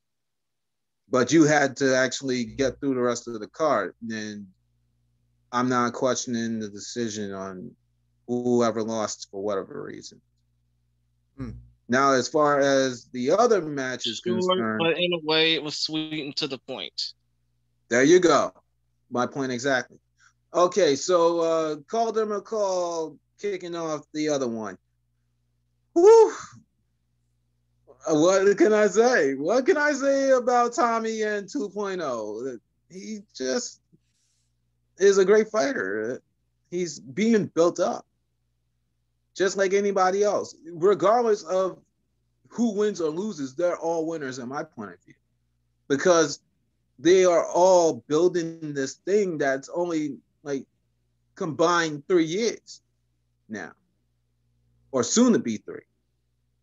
And I can see Bloodsport being more than just a once in a while thing. I was calling for this back in 2018, that it should be something that's held like maybe over 2 times a year. If the funding is right and the fans are truly into it. And I myself have been there twice because GCW knows how to book correctly in comparison to the Empire or some of these other places that we have mentioned throughout this review. and they always will get my money. And Bloodsport 6, just from Mox versus Barnett alone, is well worth the money. So please support GCW's brand overall for Bloodsport and beyond. And I'll leave my thoughts at that. Christian, so what do you think of Diego Perez and Gil Guardado? You know, like we talked to Gil Guardado, is his first official pro wrestling match, so was Diego Perez's. How do you think these two wound up doing? Well, I think that particular match, and we discussed on this before, it was a match between two pro wrestling debutantes who just wanted to test the waters. And I don't even know if those two, Gil Guardado and Diego Perez, will even want to do professional wrestling again. But, you know, I think it'll only be a matter of time before we see one of them or perhaps both of them back in a Bloodsport ring again, you know? I thought it was awesome. Yeah, I thought these two did great in their debuts, and that's always the cool thing about Bloodsport is that you can get these. They always you could see like a Frank Mir or Dan Severn in this environment. You know, that's one in Bloodsport. It's not you don't get to see too many in indie shows, and I think that GCW kind of sometimes falls and does this. I don't know if it's by accident or I don't. It's just because of the amount of talent and the lack of I should say the lack of talent in the indie scene now. You kind of see the same guys over and over again. I'm glad that Bloodsport doesn't do that. You get to see people who aren't pro wrestlers, pro wrestling, or guys that normally you don't get to see around wrestle. So I think that's what I love is that Bloodsport puts people that you don't know that don't haven't been are not ubiquitous over the indie scene in the United States. And then yeah, they usually do great. They usually do great. Those are people who usually do the best in the Bloodsport setting. And with Calder McCall, Bad Dude Tito, listen, Bad Dude Tito, I think was one of the breakout people from this whole weekend of the 2 weeks, the two shows. I think he's Super Beast. Yeah, I think these two. I hope we see these guys again come out and do Bloodsport shit. Hey, you know what? And you know what? Add them to some GCW shows. For whether they do another Fight Forever show or I don't know. I feel like Super Beast and Bad Dude Tito. I don't know if we would ever see those guys in like a what is their hardcore thing? Is that the Nick Gage? Is that the Nick Gage Invitational? Is that they're the ones who do that? GCW, Zach? Yes. Yeah. They do that every November-ish. Okay, I feel like Super Beast and Bad Dude Tito for some reason would be like ample people to be in those. I don't know if they want to do those types of matches, but I feel like those are type in that type of environment. Exactly. Man, but the point of the matter is, it's like we see these dudes 1 minute wrestling in Bloodsport, the next they're off doing like MMA or professional wrestling with, the Big Fed in Stanford. But still, point of the matter is, who's to say that the next Bloodsport show, obviously not this next show, but next year, when we get Bloodsport back in front of actual crowds, fingers crossed, we can see an influx of MMA guys wanting to actually try this out for size. Oh, probably. But yeah, I'll say this, even if Bloodsport can't get a crowd, I still think that Bloodsport is the best type of wrestling that you can do in front of no crowd. It just works for the type of style that it is. I agreed wholeheartedly. When they actually announced that there was no crowd participation at all, I didn't really complain. I said, all right, I'm still invested. Let's see what you got. And then they brought out that set. I said, ooh. It wasn't a set. It was pretty much an environment. Mm-hmm. That's things well. Set is another word for venue. But anyways, I progress. The overall still, bit. Point of the matter is, they actually, I think that the whole environment they work with for these two Bloodsport shows, that can actually work for future shows as well, just in case, they get rained out or they get canceled. Just have it all in one big dungeon and make it have that Fight Club type deal. Mm-hmm. Yeah, I didn't really see it like that before. That's great analogy right there. The actual Hart family dungeon can Uh, be. but Wow. Zach, I know you had some things on your mind you wanted to talk about, so I'm gonna give you the floor right now. And Okay. Well, kids, I am shocked because I actually found some news. Mm-hmm. The actual Fed, as Christian would say, or the Empire, as I would call them, they I have just called them announced. Big Fat and Stanford, but I think I know where you're going with this. Please continue. Yes, you do. Yes, you do. Because we are of African American persuasion, our Jay, Christian, Gary, and myself. Mm-hmm. And the Empire has been known to urinate on non-Caucasians for decades. Yep. So on my end or our end, it's exciting to say these words. And I think the Empire did listen. I think they did. But they must have listened to Christian and several other people too. We are getting Sasha Banks versus Bianca Belair at WrestleMania. Getting that And you match. know what? That match is pretty cool because that match is not only cool, it's groundbreaking because you Yes, got it is. two African American females, two women of color competing on the so-called grandest stage of them all. Yes, it is. Yes, it is.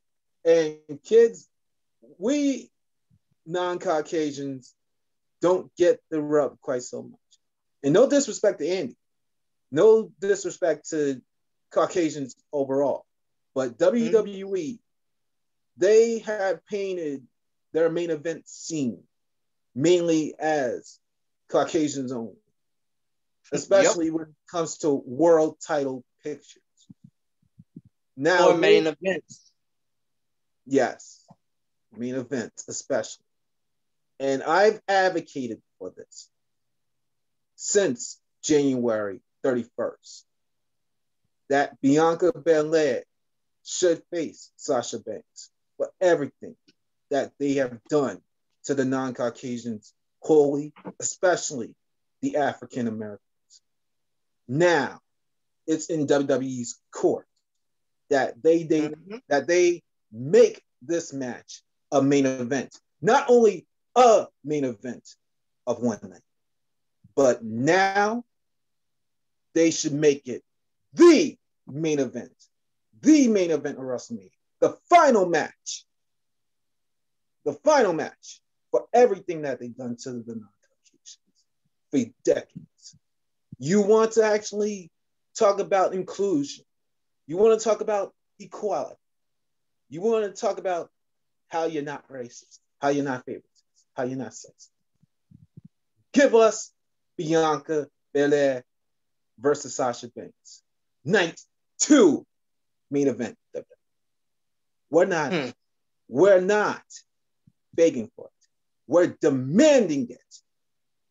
And I'm throwing up the hashtag Banks Belair Night 2 main event. And I'm asking every pro wrestling fan out there, do the same. Because you know what? I gotta agree with you, Zach. But please continue, because I got a lot to say about it too. I'm getting ready to wrap my thoughts up now. Okay. Banks, Belair, SmackDown Women's Championship.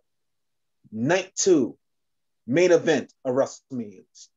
You keep on running your mouths about how you're not favoritist, how you're not racist, how you're not sexist. We've already had Universal World Title matches that main event of this thing. WWE Championships and World Championships. It's time for the women. And the Raw Women's title. And the Raw Women's No, wait, actually. And you had a Women's Championship main event 2 years ago. You love to chime in sometimes, you goofball, but I love you just the same. But anyways, let's move on to my final thoughts. All right, Go ahead. WWE, we are not begging for this.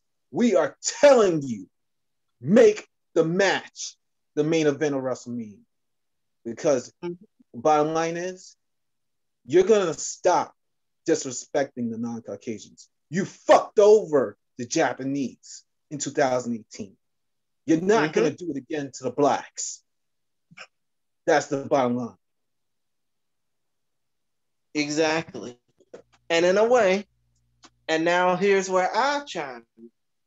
Go ahead. You know, I'm just happy that the WWE actually has some melanin representation, especially when it comes down to what we've dealt with over the last 3 years. We wanted, what we dealt with over the last couple of years, especially with Kofi Mania running so short, thanks to Brock Lesnar and the deal on Fox, and they didn't see him as a champion and blah, blah, blah, blah, blah. Now here we are 2 years later. Let's give Bianca Mania a run for her money. Let's make Sasha the boss, really, and figuratively. But still, those smarks who gonna sling they shit like monkeys on a vine. Those smarks are gonna basically complain and say, "Oh, why are these two the main event? What happened to Edge versus Roman Reigns? What happened to?"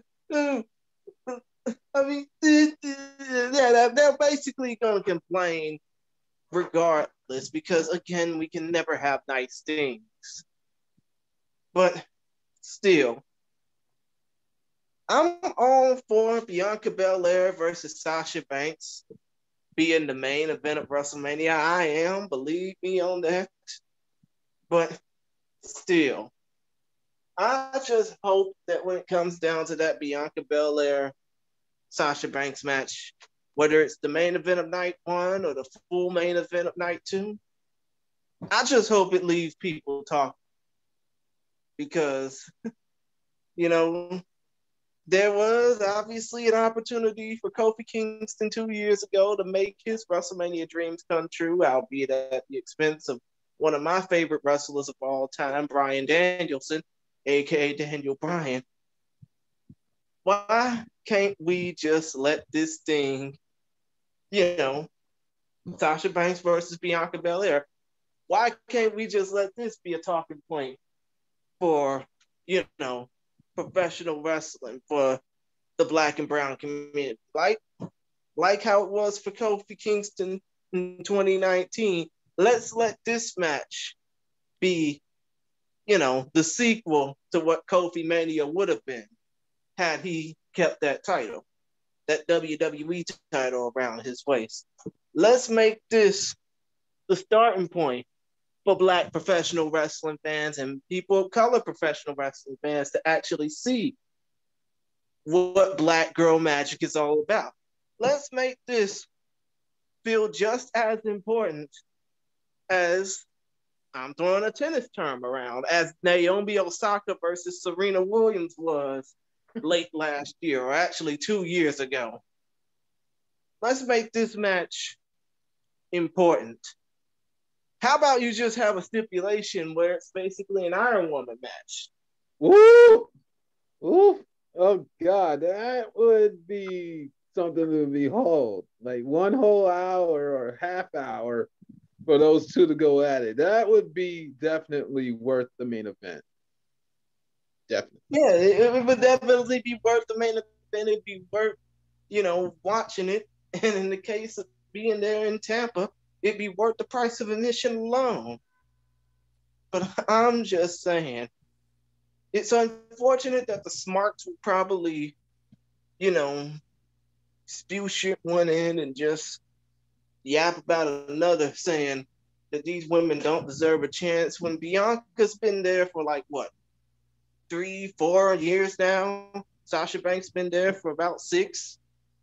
Mm-hmm. I mean, it's about time these women shine on the grandest stage of them all. And I really hope that whoever walks out victorious, I really hope I really hope they will end up being the leading ladies of a new black wrestling revolution.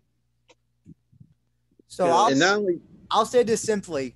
I WWE. mean, let me finish. Oh, sorry. I'm Chris, go ahead. saying, I'm saying that I hope they become leading ladies of a new black wrestling revolution because, in a way, Zach, you can vouch for this too. I'm tired of seeing my fellow people not get pushed on television. Like, basically, I'm tired of seeing my people get pushed as, want to be rappers or want to be gangsters. I mean, not trying to disrespect Ron the Truth Killings, not trying to disrespect the Street Profits, not trying to disrespect my favorite wrestler of all time, Booker T. But I think it's time we get some serious black men wrestling and making their way for a new black generation of professional wrestlers. And you can even throw Bobby Lashley in the mix too. He's been waiting long enough as well.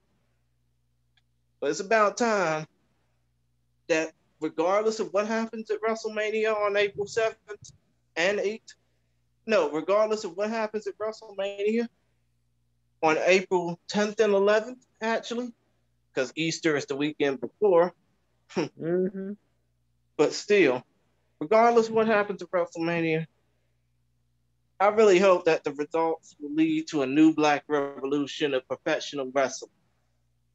Because I think we just about tired of getting the same old shit. I agree, but I would not put this past the Empire. If the Empire truly is making that match happen, I would not be surprised if it's low to mid card. I would not be surprised. They have been known, and I think some friends of mine said this best. They can take a sandwich and fuck it up very easy. You think? I would not put them past it. But I'm gonna keep on making my voice known on social media, and if anybody does have me on future podcasts, until Mania. Banks, Belair, Night 2 main event. I will keep on hashtagging that. I will keep on saying that on my own show until it happens. All right, Andy, the floor is yours. Thank you. Oh, so simple. WWE sucks. It's the worst promotion right now. I don't care what they do because nothing matters in their universe. So unfortunately, you know, that's what it comes out. It's really like it's terrible. Like, and it may be even better. I'll say this. If Bianca Belair doesn't, if she were to go somewhere else, she would be used a lot more better, in my personal opinion. So that. Oh, and before we truly wrap this up, there's something that I think I really want. I want Belair more so than Banks to win. Because, like I said, they screwed over the Japanese. Mm-hmm. The Japanese won the Royal Rumble 3 years ago. Yep. They won it. And I've touched upon this in my own Royal Rumble review, that the Japanese were supposed to get a tour 3 years ago. Mm-hmm. And I pitched this idea that Nakamura and Asuka not only should have won the Rumble, but going into that tour should have been champions. And that would have attracted the Japanese to whatever venue that WWE was running in. WWE renamed on. And that's why I'm doing my rant now. All right, Christian, if you were going to chime in with something, go ahead. Exactly. But, here's my con about this. I'm saying WWE should, ignite a black revolution. I wouldn't put my hopes up on it either because obviously, like you said, they have done some, like you said, Zach, they've really done some really awful ass things to people of color over the years, especially giving them awful ass gimmicks. It's not even just people of color. They've done it to the blacks. They've done it to the Japanese. They've done it to the Latinos. They've done it to basically any form of non-Caucasian for many, many years. Before after I'm done with this, then we can wrap it up. I'm sorry, Andy. But go ahead. This is research that I've done. Before I met these two, I was actually writing blogs on Facebook. And one of my biggest hits was about how WWE is racist. In their near 60-year, no, not 60, yeah, near 60-year history of the WWE Championship, only about 7 men of non-Caucasian descent held their world championship.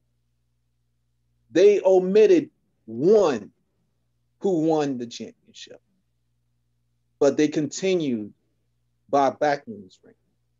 And when I read that, especially going into this revolutionary win of Bianca Belair, I was even more disgusted.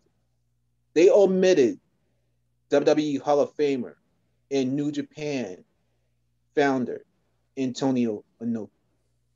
He, by rights, is a WWE or triple WWF champion.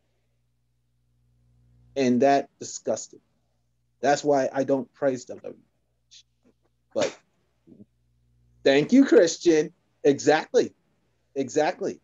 Spit on them. And you kids out there should be doing the same.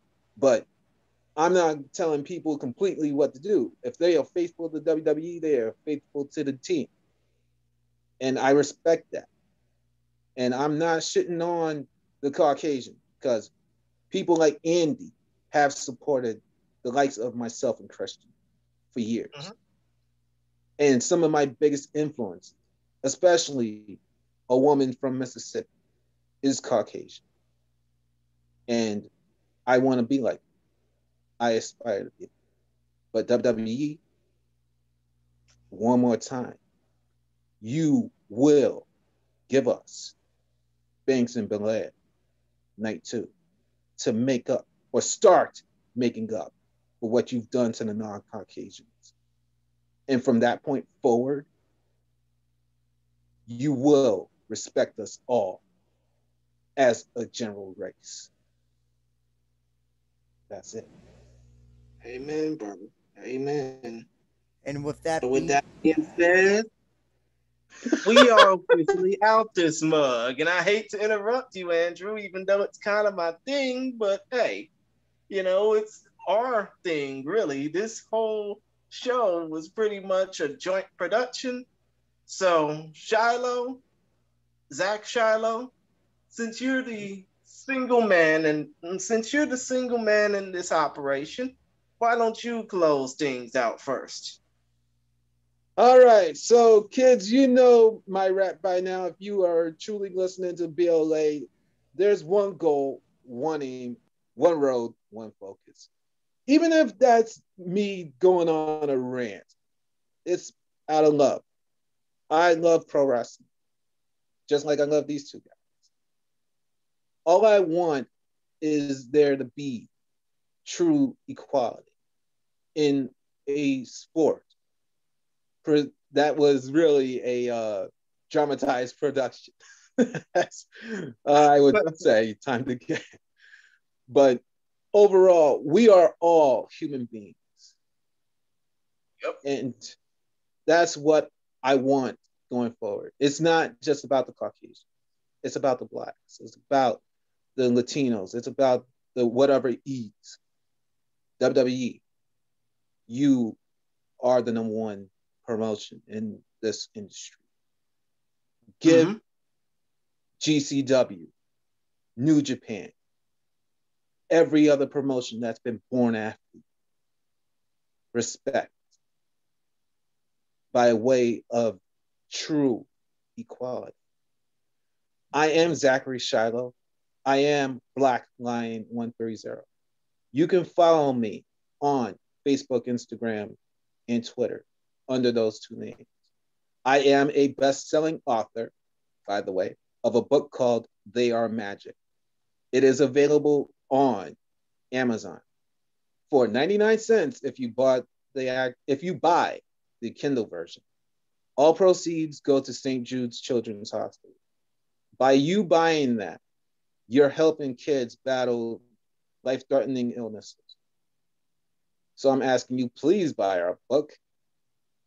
Not only that, but support us all in the podcasting industry, no matter what race we are.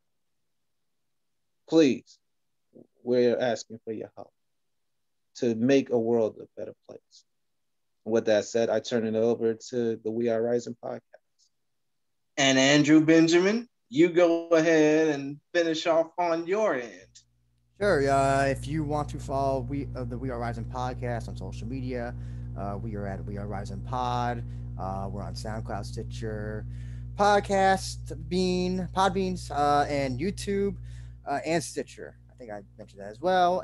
If you want to follow my personal accounts at abenja1. If you want to follow Christian's personal accounts at ChrisGary92. And if you want to follow Focus Fights, they're available on Facebook, and hopefully we'll be back on Twitter sooner rather than later. And Bloodsport, if you want to check out the shows, they're on Bloodsport .watch. I believe that was a website that they Bloodsport.watch, and they're also on Fight as well, both available on Fight.tv. And thank you again for tuning in to this Bloodsport review. And we'll be definitely having a lot more exciting stuff. And Zach will be having a lot more exciting stuff on his end for Black Lion Airspace. And right on, babes. And once again, Zach, thank you so much for talking to us. And we hope to do this again sooner rather than later. One more thing. That? As you did mention, I am the Chillmeister, Chris Gary, or Jerry Christian Gary, if you want to get more personal with me. Obviously, you can follow me on Twitter at ChrisGary92, like you said, Andrew. And like you said, you can, about the Focus Fights thing, the Twitter is still a horror show, just to even get that up. We do have a website about ready to get back on track. When I get more info about it, I will let you know about it. But other than that, I would get off my lazy ass and play a soundbite, either of Lenny Hart or of Josh Barnett. But I think it's best we all realize that when it comes down to these Bloodsport shows, pro wrestling is strong, isn't it? Because we wouldn't have it any other way. With that being said, thanks for joining us in the mind and sound of this fight sport business we call Bloodsport. And we hope y'all enjoy the rest of y'all selves and whatever type of day y'all have. Peace, my peoples in one love world. We are done.